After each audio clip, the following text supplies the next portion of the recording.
We would like to acknowledge the indigenous lands and the cultures of New York. We honor the land as the Creator intended, and that we commit to keep it clean and support efforts to make it safe for all, not some, but all. We can show honor to the native keepers of the land by recognizing the value of their culture and by learning the truth of their histories and how it provided the foundation for this country as we experience it today. We thank all those in attendance and we acknowledge those who are the natives of this current land. Now we'd like to introduce our special guest and our guest speaker, Dr. Ricardo L. Ortiz. Professor Ortiz is a professor of the US Latinx Literatures and Cultures at Georgetown University's Department of English. Professor Ortiz earned his MA and his PhD from the University of California and his BA in English and Economics from Stanford University. Before coming to Georgetown, he held positions at San Jose State University and Dartmouth College. He was appointed to the Committee of the Literatures of People of Color for the Modern Language Association and serves as a co-chair of the Washington, D.C. Area Site Committee for the 2018 National Meeting of the Latino Studies Association, working with colleagues at the University of Maryland, George Washington University, the University of Virginia, and the Smithsonian Institution to bring 500 scholars of US Latino studies to the nation's capital. Over his 30 years in higher education, Professor Ortiz has published 2 books, Cultural Erotics in Cuban America and Latinx Literature Now, Between Evanescence and Event, and many, many, many more articles and chapters on Latinx literature and cultural engagement of gender, sexuality, and class. In 2022, he served as president of the Association of Departments of English. Please give a warm digital welcome to my friend and yours, Dr. Ricardo Ortiz.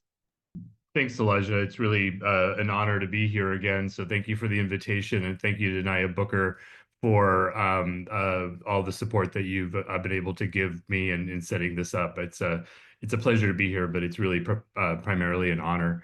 And so, look, I'm happy to be here, and I know I'm going to be sort of the one talking for some amount of time here. At some point, if we could open it up to a Q&A, that would be great too. But I want to start first of all by in addition thanking Elijah for setting this up with these really wonderful questions about poetry.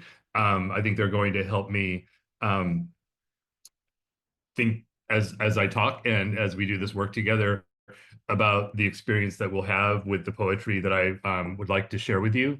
And I'll start first of all by putting the links to the 4 poems into the chat so that you can have them as I begin my remarks. And I'm going to give them to you in a particular order. If at any point, Elijah and Naya, it seems like I should put them in again because some folks might be joining us late, I'd be happy to do that too. But here they come, and I'll do this before I describe what they are. So there's number 2, here's number 3, and last but not least, here's number 4. Thank you, Dr. Ortiz. We're going to copy these and make sure that we keep an eye on the chat and newcomers, and we'll also make sure we share it out to everyone post-program. Fabulous, great, thank you. So, you know, when Elijah and I were discussing what I would present on this time around, the idea of intergenerational family trauma came up. And of course, one of the first things I always have to do with in situations like that is remind my my collaborator that I'm a literature professor, and so my area of expertise is more in sort of, you know, literary and cultural expression and all the different sort of dynamics around that, and Les is an actually direct expert on trauma and on the sort of the sociological, psychological, and other sort of dimensions in which folks and communities experience trauma and then survive it and then do what else they need to do to remember it and to process it and to figure out how to place it and how to make it in more proactive ways and in ways that allow us to have some agency over it into our lives and into the ways that we understand ourselves to not just be defined by trauma, but also find our ways to use it to fashion our futures. And so these four poems are meant to be representative of the way that Latinx, Latina writers, creative writers have in what I'll call sort of, the current generation. I didn't go that at all really far into the past to collect these because I thought that it might make more sense to sort of take the pulse of the moment and give you a kind of snapshot of where we are. And this is sort of, in a way, kind of a longer present moment. So, so a couple of the poems here are about a decade old. But one, the Floaters poem by Martín Espada is much more recent. And they're representative in a lot of different ways. So, for example, two of the poems are by poets who are women. Two of the poems are by poets who are men. One of the poems is by a queer poet. They also run the range of experience, right? So it's completely coincidental that both of the poems by the poets who are women are about, in part, about parenting, and in particular about a certain experience of mothering. The two poems by men are a little bit different. The poem Casa by Rigoberto González is actually spoken from the perspective of a house rather than a person. And it makes all the difference in the world in the way that you would understand the poem. But he's trying to imagine how the structure, how a house might actually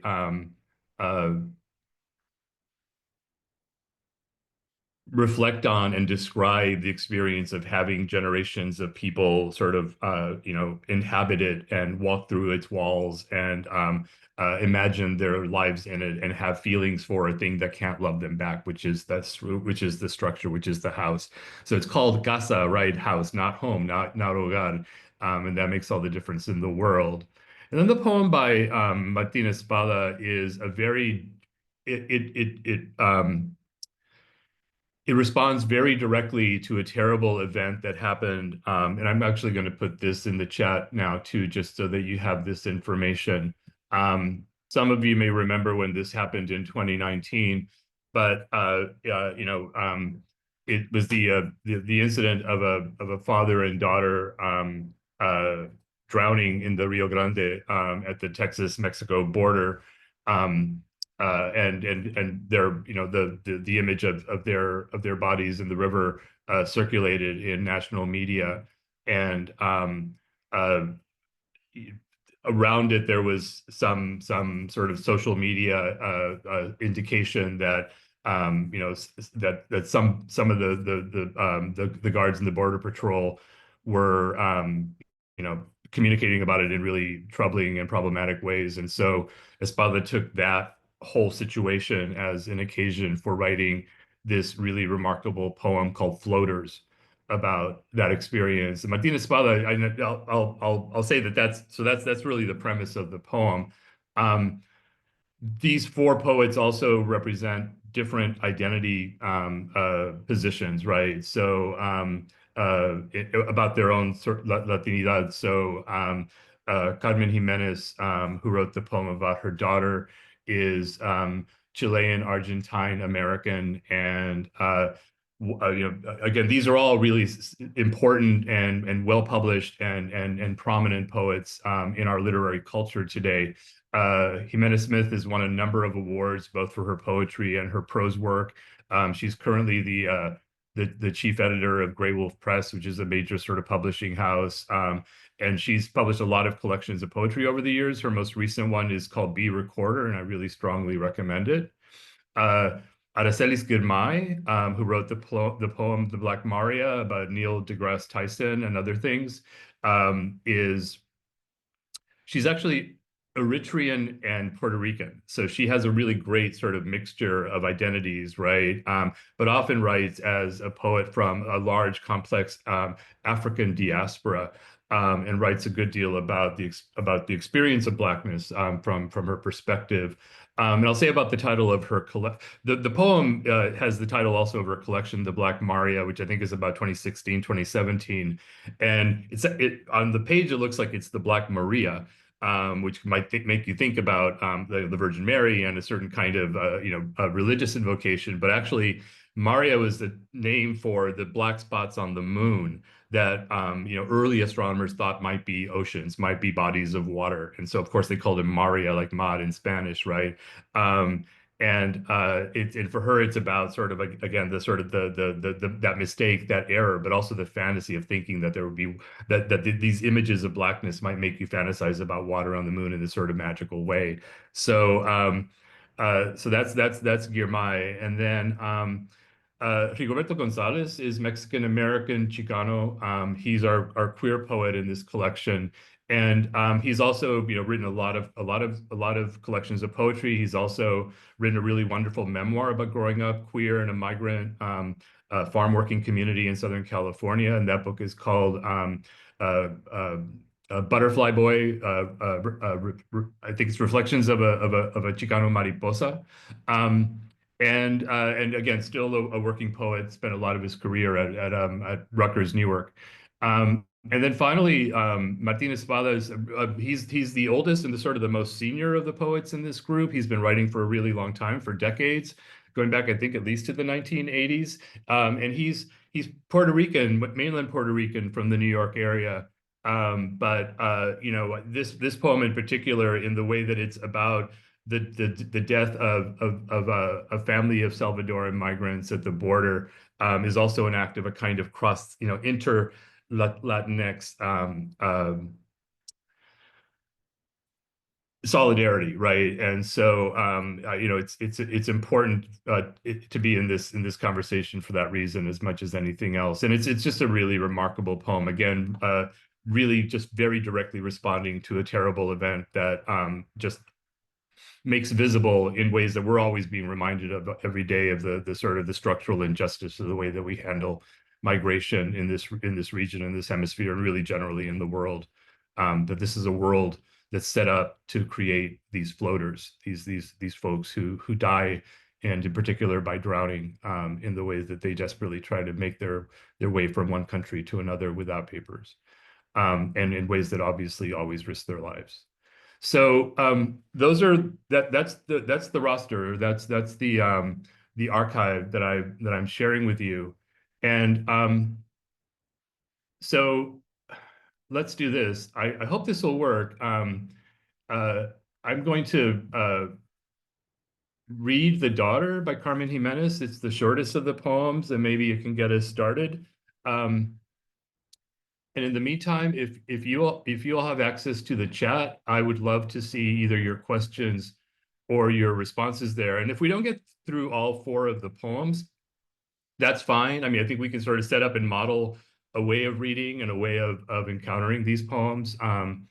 But of course, it would just be fine for you all individually and in sort of in the groups that you're in, to have your own sort of independent reading and encounter of these poems, so that we don't have to sort of we don't have to try to squeeze comprehensive readings of these poems into the short amount of time that we have leading up to 1 p.m. So I'll just start with that. But this is The Daughter by Carmen Giménez. And again, let me say that I realize I'm throwing my voice into a female perspective here, and that's just something I'm going to try to do in my very limited capacity as a reader. And I'm not even going to try to act out the role, but we'll see how it goes. The Daughter. We said she was a negative image of me because of her lightness.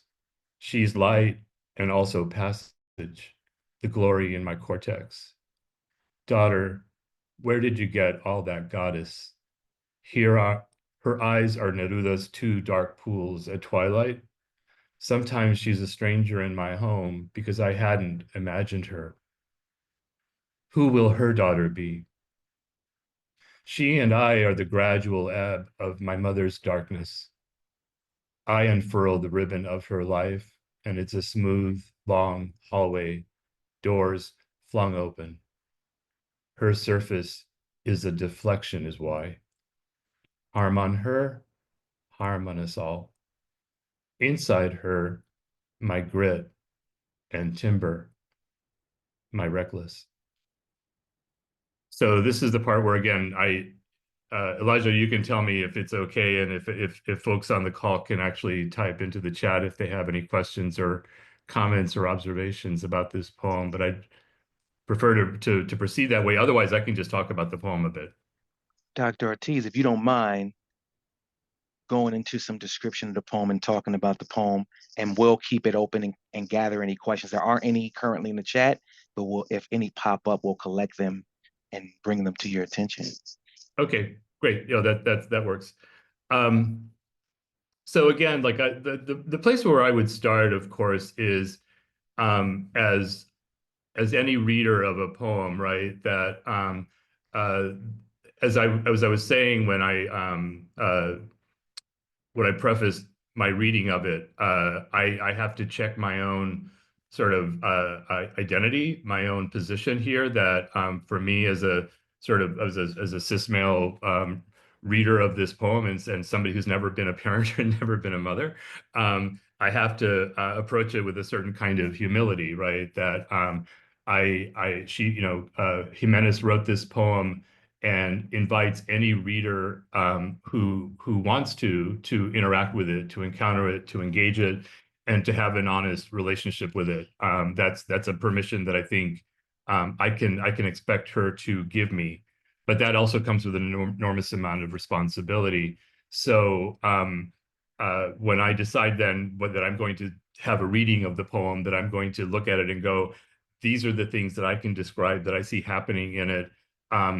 That are there on the page or here on the screen, right? That this is a way of proceeding that helps me feel comfortable and at least sort of, again, I'll say permitted and not authorized to say whatever else I would say about a poem. And this would be true of any of the poems that we're looking at.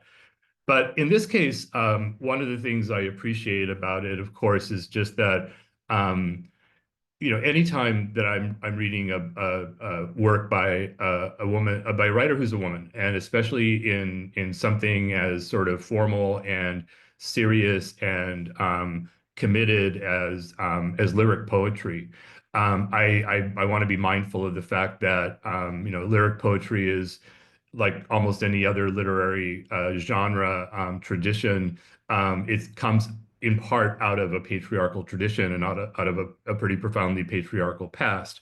And so there's in part a kind of almost just structurally feminist gesture that happens when a woman gives herself permission, right, to engage in this kind of public work and this kind of creative work and this kind of artistic work in a way that takes it from patriarchy or away from patriarchy to do something else.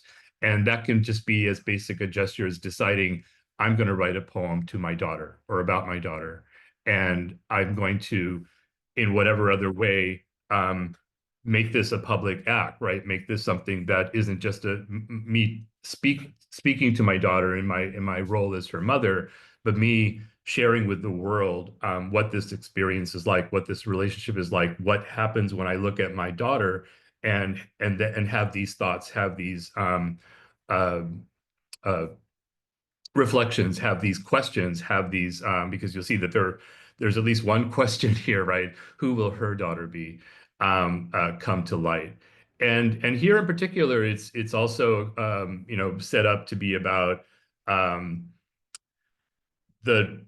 the difference between her and her daughter, right? That it's kind of suggested even in the first line. We said she was a negative image of me because of her lightness. So there's already a lot happening just in that line, right? So the line is a sentence. All of that matters. There's a we at the beginning of it. So who's the we? Who's the plural first person that is saying this? given that, for a lot of the rest of the poem, there won't be a we who shows up. A lot of it's about her, but implicitly, of course, the poem is really spoken by a singular first person who is the poet, who in this case tells us that she's a mother, right? So we said she was a negative image of me because of her lightness. Well, negative image comes first, and it comes before lightness, but we know that if one is a negative image of the other, and the person we know something about embodies a kind of lightness, has the appearance of a kind of lightness, that means that the negative image must be the one who embodies or appears with a certain darkness, right? So one of the first sort of indications you get in this poem is that what a way of thinking about this relationship is that she might be the dark-skinned mother of a light-skinned daughter. And all of a sudden, a lot of the rest of the poem opens up from that, right? She's light and also passage. Light here, it's interesting, right? Light is, it's an adjective, so it's a way of describing something, but it's also, in its own way, it's also a noun, because light is a thing. So you can be light in that you're not heavy, or you can be light in that you're bright, you shine, right? That you're illuminating. And I love that play there of the two words, in different parts of speech, because passage is a noun. So in this case, is she an adjective and a noun, or is she two nouns, right? And if she's two nouns, she is illuminating, and she's also a door, right? She's a path into some other place, into some future. And that's just underscored by the rest of that sentence, the glory in my cortex. So again, some space of hope and grace somewhere in the mind and in the heart of the poet, of the mother. And then the poem goes on from there, right? And she goes back and forth between addressing her daughter and addressing her audience. So, daughter, where did you get all that goddess? Is obviously directed to the daughter, but then by the time you get to who will her daughter be, that's not addressed to her, it's addressed to the world. And so she opens up this sort of space for all of us to be able to reflect together on the relationship that she's sharing with us, that she's sort of giving us a kind of access to, a relationship that's on the one hand really intimate and really and in many ways vulnerable, right? At the same time that it's something that she feels confident in being able to show us in a way that she wants us to see and appreciate, right? All the way through from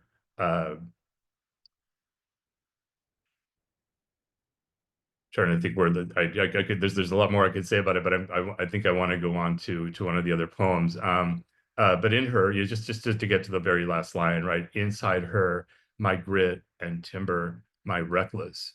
There again, grit and timber are both nouns, right? As you can imagine, her toughness on the one hand, but also her resonance on the other, grit and timber. And again, two words you wouldn't think of putting together, but she does, right? And then that last word, my reckless. Well, reckless there, it's like that is an adjective. So reckless what, right? But no, let's say I'll just write reckless and not recklessness, because that feels like a really different word that has a different sort of connotation, but just my reckless. And that's, again, a good thing that the poet can do. The poet can just sort of play with language and not obey the grammatical rules, because sometimes in disobeying them, in violating the law, right, you get something good happens. Something happens that, again, that you can only imagine your way toward, as opposed to uh, not ever discovering, because your automatic instinct is to obey the rules, right? Is to obey the laws.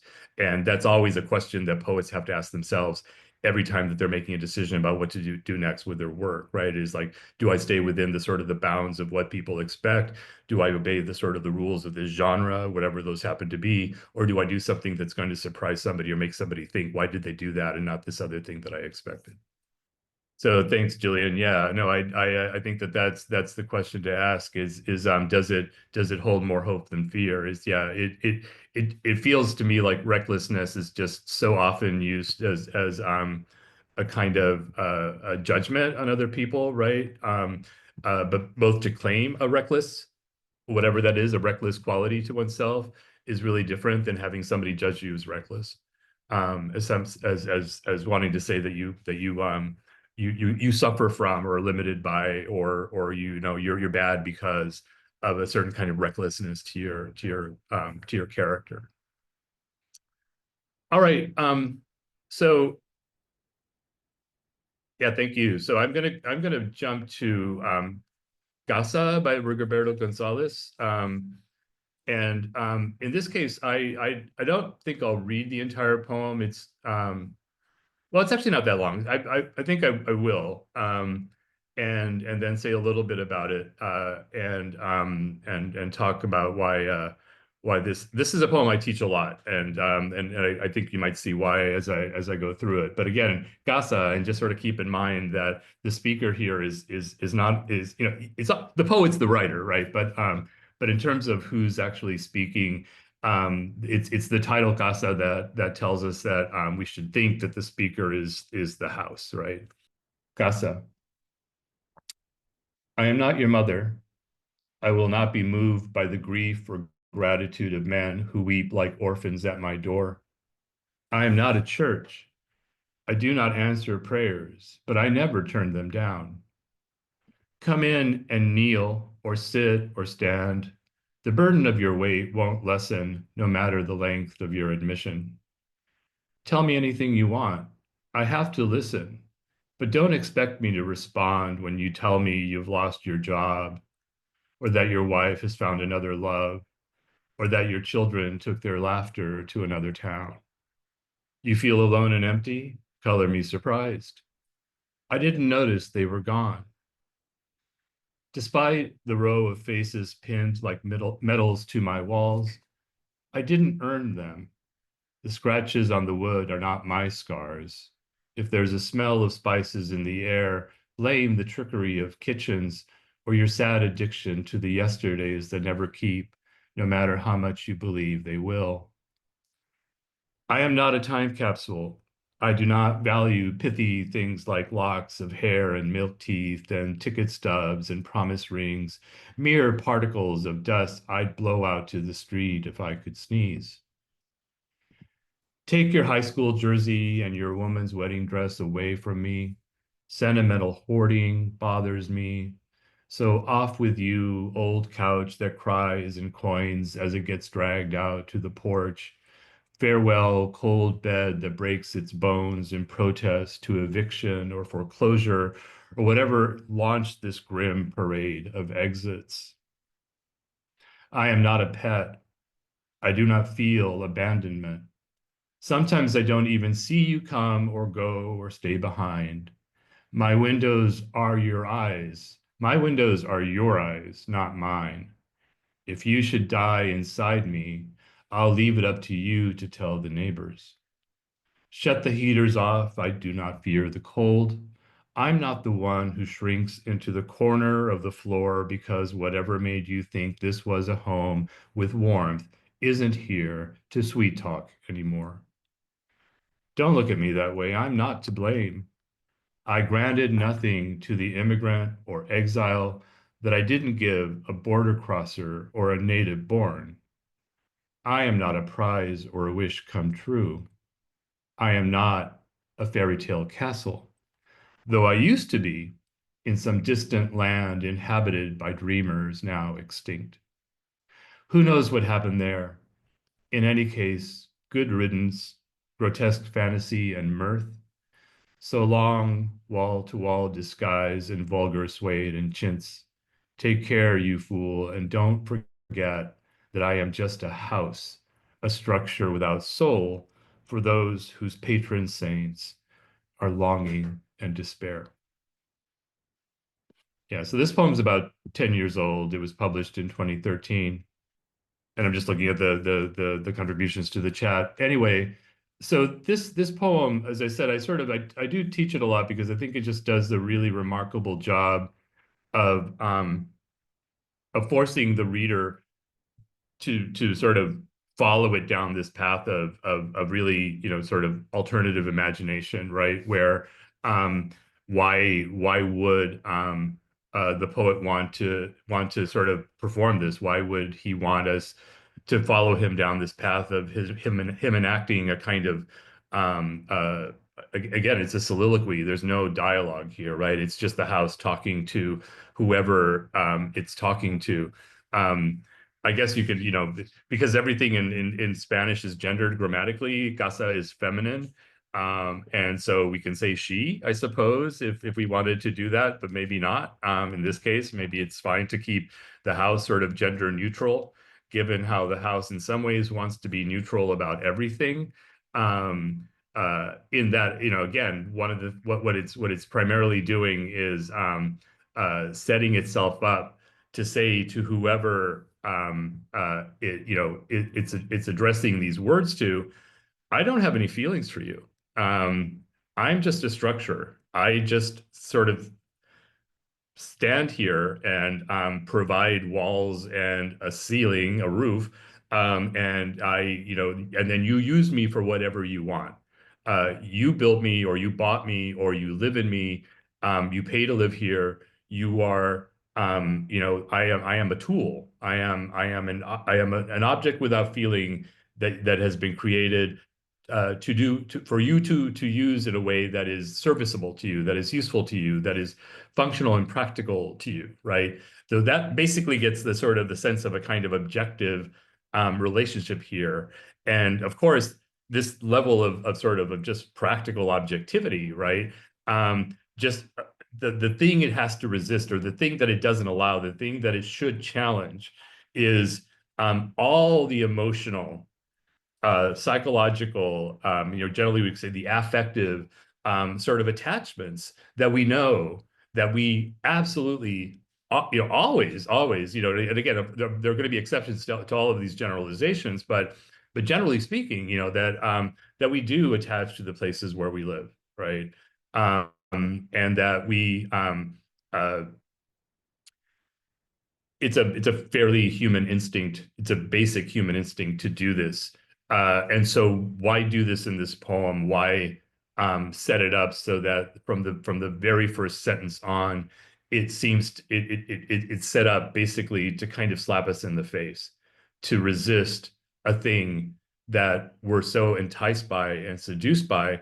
And again, the only way it can do it, the only way this poem can do it, because again, if you wanted to write the poem and really be a house, the poem wouldn't have any words in it, because houses don't speak, right? Because houses can't say anything.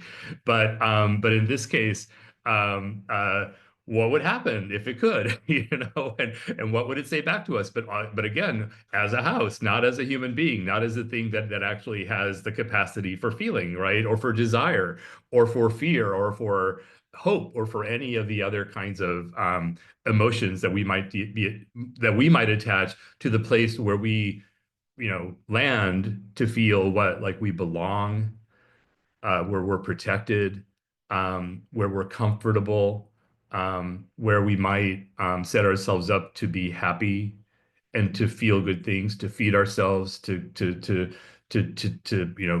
the most meaningful parts of our self-care, right, in the place that we call home. All that's here, but man, I mean, this poem begins, I am not your mother. I will not be moved by the grief or gratitude of men. And I wonder why men here, right, in particular, are not humans in general, why men who weep like orphans at my door. I am not a church. I do not answer prayers, but I never turn them down. Yeah, those two things are true, because the house just sits there, right? So it can't turn down prayers, but it's also not going to, it can't answer them either.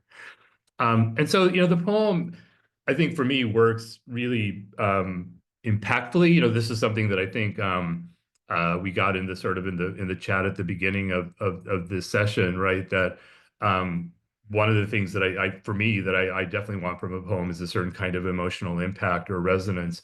And I get that from this poem exactly for the reasons that I'm trying to articulate here, and the way that it's set up to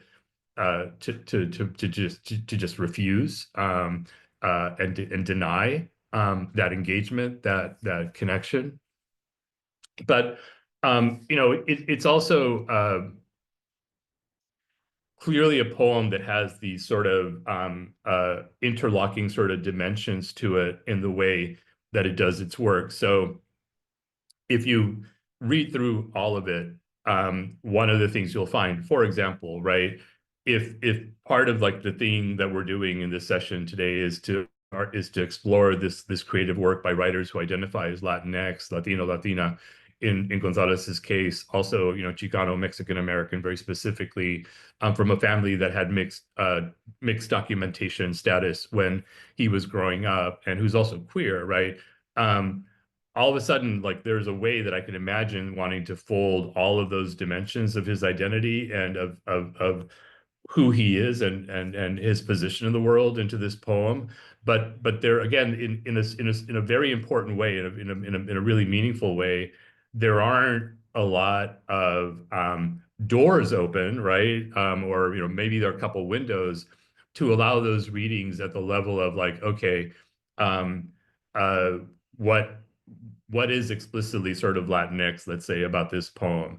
And again, where you'd have to start is just with the title of the poem, because like, why entitle it in Spanish? Why not call it House, right? So that's one of the places that you see it. It's obviously there in the name of the poet too. So if you know nothing else about Rigoberto González but know his name, you could start to surmise that he's a guy with the Hispanic last, you know, the Hispanic name who's writing in English. So that's a part of the formula too. But in the course of the poem, you know, there are these moments where he more subtly kind of references uh, those kinds of issues that we might then, you know, for other reasons, uh, uh, connect to or relate to, you know, Latinx experience. You know, I always have to remind people we're not all immigrants. You know, not there is a sort of like mentality, right, on the part of a kind of American national consciousness that all Latinos are immigrants, and if we're all immigrants, we're also probably all undocumented, and none of that is true, right? But these associations get made, and all of a sudden you realize they just have a kind of a mind of their own, and so um, uh, when you get sort of to the bottom of the poem, and you know, the speaker says, "Don't look at me that way. I'm not to blame. I granted nothing to the immigrant or exile that I didn't give a border crosser or a native born. Um, uh, I am not a prize or a wish come true." All of a sudden, you know, the drama of the poem isn't just exclusively about the fact that this is just a way that any given human being might have an encounter with the house that they love, right? But that actually, literally, because it can't, doesn't love them back. And all of a sudden, we're into this sort of dimension here where maybe this isn't just about a house, right, or just about housing, or just about you know, this kind of inhabitation, but also becomes a way of thinking about these other structures that we are in, that on the one hand entice us to feel a kind of belonging and a kind of sense of safety and protection, or a sense of support and nurturing, right, that we might get, or care, right? And that one of those other structures that we often sort of attach ourselves to this way is the nation, right? Is a country, and that, you know, in a way, you could almost imagine the version of this poem that would be about that. Like, does your country love you back in the way that you love it? What are countries, and how is it, you know, why is it that we um, uh, um, form these kinds of attachments to them? And again, this is true of all of us, right? It implicates all of us in the way that we might want to feel a certain kind of loyalty to a country, a certain kind of commitment to a country, a patriotism, right? But how we ever sort of convince ourselves that our country loves us back, right? That's something that we might want to think about, and that might be a different proposition, but it's one that has a lot of that can be related to, in the way the poem, I think, encourages us to do, to the way that we feel about a house, right? About that place of our belonging. And so yeah, immigrant, exile, those are really, you know, immigrant, exile, border crosser, native born, those are all different. You know, immigrant and border crosser may sound like they're the same thing, but if you just even get to the you know, the level of like either documented immigration or undocumented immigration, those are really different experiences. If you get to the level of just like, there are all these other ways to be a border crosser, somebody who goes across the border every day because they live on the border, they you know, they have a kind of binational life. These are definitely different ways of experiencing that relationship to to places where you live, right? And where you might want to imagine or feel a connection that feels like a connection to a home. And again, I'll just go back and forth between that distinction in Spanish, right, between casa, hogar, between house and home, that it, obviously operates in English too. That those are really different ways of thinking about the same thing, right? That yes, this is my house is one thing. It's not the same thing as saying yes, this is my home. And so there's all that going on in this poem. Even down to the following lines, I'm not a fairy tale castle, so, what kind of a space of fantasy can I be? Though I used to be in some distant land inhabited by dreamers now extinct. I think that the reference to dreamers there is, again, this poem is from 2013, so the Dream Act is already, a thing in the world, and we know that there's this whole sort of subset of undocumented, mostly young people in this country that we think of as these dreamers who were brought to the U.S. By their parents when they were little kids, and that they, in a sense, sort of should be given a certain kind of understanding and a pathway to citizenship because it wasn't their idea to come over without documentation, et cetera, et cetera. But I think that's another way that the poem sort of opens a door or a window for us to sort of think about it in a kind of Latinx context.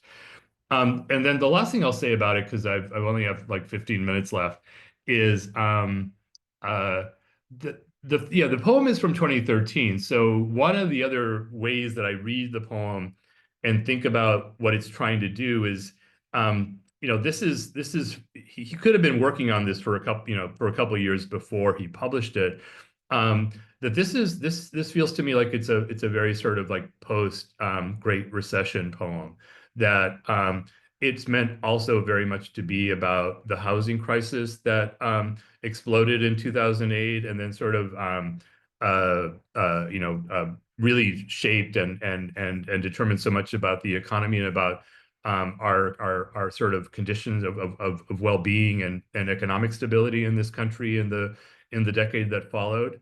And a lot of it really did come down to home ownership, right? And these faulty mortgages and the sort of the American dream of home ownership as much as anything else, that then just failed structurally for a significant proportion of our national population. And again, primarily, obviously, for those folks who were families, right, communities that were trying to make the jump from working class to middle class and do it through the sort of the promise of and the expectations that come with home ownership. But again, also, I think just opening up to the related crisis that's still so much looming in our national life today, which is the crisis of homelessness and houselessness. So I think all of that is happening in this poem. I think it's doing a lot of sort of active work and at a different sort of like level of what we can start to think about as intergenerational trauma, as the other poems um, on this roster, in this archive. So what I'm going to do next, because I don't have that much time left, and I really do love this poem so much that I'll read it, and we'll see if there's, this, I may not be able to say much more about it. And again, I'll start just because. So this is the poem by Aracelis Girmay from her collection, The Black Maria, and it starts with this anecdote by Neil deGrasse Tyson, the world famous astronomer, astrophysicist, about his early life as a young Black kid in New York City who loved the stars and loved looking up at the sky and had a telescope, and on occasion was reported by his neighbors to the police because it looked like there was a Black kid on the roof with a gun, when that gun was a telescope. And it's a heartbreaking story on its own, but she uses it to write this poem. This poem comes out of, again, this poem is about 10 years old, and it's from that moment in the middle of the last decade that sparked the creation of the Black Lives Matter movement, and that was in turn sort of sparked by the police murders of young unarmed kids, Black kids, right? Like Michael Brown and Tamir Rice. So there are references to that in this poem. But you get the Neil deGrasse Tyson sort of anecdote that she quotes at the top of it, and then her piece begins with the italics: body of space, body of dark, body of light. So this is from the Black Maria. The Skyview apartment circa 1973. A boy is kneeling on the rooftop. A boy who, it is important to mention here, his skin is brown, prepares his telescope, the weights and rods to better see the moon. The neighbor, it is important to mention here that she is white, calls the police because she suspects the brown boy of something. She does not know what at first, then turns with her looking his telescope into a gun, his duffel into a bag of objects thieved from the neighbors' houses, maybe even hers. And the police, it is important to mention that statistically they are also white, arrive to find the boy who has been turned by now into the suspect on the roof with a long black lens, which is in the neighbor's mind a weapon. And depending on who you are reading this, you know that the boy is in grave danger, and you might have known somewhere quiet in your gut, you might have worried for him in the white space between lines 5 and 6, or maybe even earlier, and you might be holding your breath for him right now because you know this story. It's a true story, though miraculously, in this version of the story anyway, the boy on the roof of the Skyview lives to tell the police that he is studying the night and moon and lives long enough to offer them, the cops, a view through his telescope's long black eye, which, if I am spelling it out anyway, is the instrument he borrowed and the beautiful trouble he went through lugging it up to the roof to better see the leopard body of space speckled with stars and the moon far off, much, much farther than, since I am spelling the thing out, the distance between the white neighbor who cannot see the boy, who is her neighbor, who, in fact, is much nearer to her than to the moon, the boy who wants to understand the large and gloriously unhuman mysteries of the galaxy, the boy who, despite America, has not been killed by the murderous jury of his neighbor's imagination and wound. This poem wants only the moon in its hair and the boy on the roof. This boy on the roof of this poem with the moon in his heart. Inside my own body, as I write this poem, my body is making a boy, even as the radio calls out the Missouri coroner's news, the Ohio coroner's news. 2015. My boy will nod for his milk and close his mouth around the black eye of my nipple. We will survive. How did it happen? The boy, the cops, my body in this poem, my milk pulling down into droplets of light as the baby drinks and drinks them down into the body that is his own. See it, splayed and sighing as a star in my arms. Maybe he will be the boy who studies stars. Maybe he will be, say it, the boy on the coroner's table, splayed and spangled by an officer's lead, as if he too weren't made of a trillion glorious cells and sentences trying to last. Leadless, remember? The body's beginning, splendored with breaths, turned by time into at least this song. This moment made, and the mackerel soul caught flashing inside the brief moment of the body's net, then whoosh, back into the sea of space. The poem dreams of bodies always leadless, beating only things ordinary as water and light. Dr. Ricardo, thank you so much for going over these poems. And even as you read, I'm able to sense the compassion and the empathy and the way that you're able to relate to some of the intended meaning that comes from the authors that have provided these kinds of poems. And I think that poetry is very instrumental in helping us draw a bridge of empathy. At this point, we're going to put a link in the chat for everyone to open up the evaluation link for our learning cafes, because we want to continue to bring speakers like Dr. Ortiz back to share this information with us. Not only is it important and informed, but it provides a space for us to do internal reflection so that we can connect with one another. And that's what these learning cafes are dedicated towards. And as that happens, we have a couple questions, Dr. Ortiz. I don't know how long, and please, I apologize to everyone if we're not able to cover them all. There's four of them. Hopefully, we'll try to do our best. One of the questions says, Dr. Ortiz, do you feel that the arts are more successful at helping diverse groups better understand intergenerational trauma than educational classes and or formal workshops? Well, I think you need them all in the mix, right? I don't see why we would have to choose between them. I think they all do really valuable kinds of work. But I'll just give a pretty unique shout out to the arts, right? Like I think that for all that we need information and we need we need skills, we need experts to tell us that what works and what doesn't when we're trying to do the practical work in the world.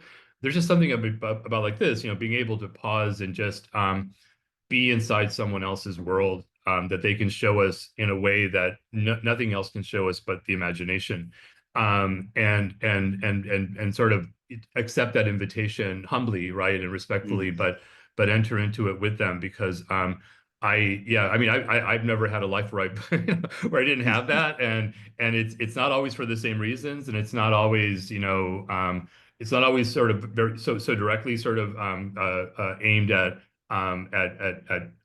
justice work, but I do think of it as a very potent way to do justice work.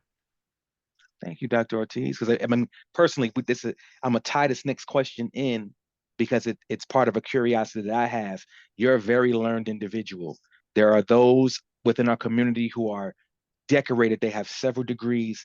Their life is centered around the study of some of the complex mechanics that come with the art form of things that are like spoken word and poetry. So with this question, it's kind of like it's a double question. It's a two-part question. It says, what place does poetry serve in helping us learn how to improve past trauma? And should the interpretation of poems like these be protected or vetted? Yeah, that's a really complicated question, right? I mean, I think that so on the one hand, like again, there's a way that we're just like, I think as human beings, right? And it's not true for all of us in equal degrees, but for those of us who are lucky to just have a kind of creative impulse and a really like an imaginative capacity, yeah, it's not the case that automatically guarantees that everyone gets to sort of play that out and to flourish with that. But I think it's certainly still possible for lots of us to find the avenue, right? Find the channel to it. And it can be just as basic as like, yeah, are can you read and write if you start with that. But beyond that, just being able to channel that energy into whatever other sort of creative just practice and play you can get to. I think there is still something really I want to retain a kind of democratic hopefulness in that I think that again, all the structures of education and training and like the work that you're all doing, right, in the world can't capture all of it, and there's still going to be more out there than we would know what to do with, or how to teach, and so if that always gives me a certain kind of like ground of hope. But yeah, I think in the meantime, if we can learn how to use the privilege that we get from the kind of education and the kind of access to other sort of like resources of status, to not just sort of take those things for granted, or to use those just to sort of serve our own interests, or sort of our own ends, but actually share them with the world, and pay it all forward as much as you can. And that's got to help. That's got to be better than the alternative. Oh, Dr. Ortiz, it's great to hear that your exposure and your study of these pieces gives you hope. And in your sharing with us, it gives us hope because we come across many different people that are in positions where they want to make positive change. And they often ask us for what are tools, what are resources and things that we can use. And you've been able to share a passageway of things that could help teach us and help teach others. And that's through poetry. So I hope that everyone who was able to join us today, finding that literature, finding that poetry, digging deeper into the stories that diverse groups of people share as a way to inform and educate yourself as you move throughout the world. Thank you very much, Dr. Ortiz, for your time.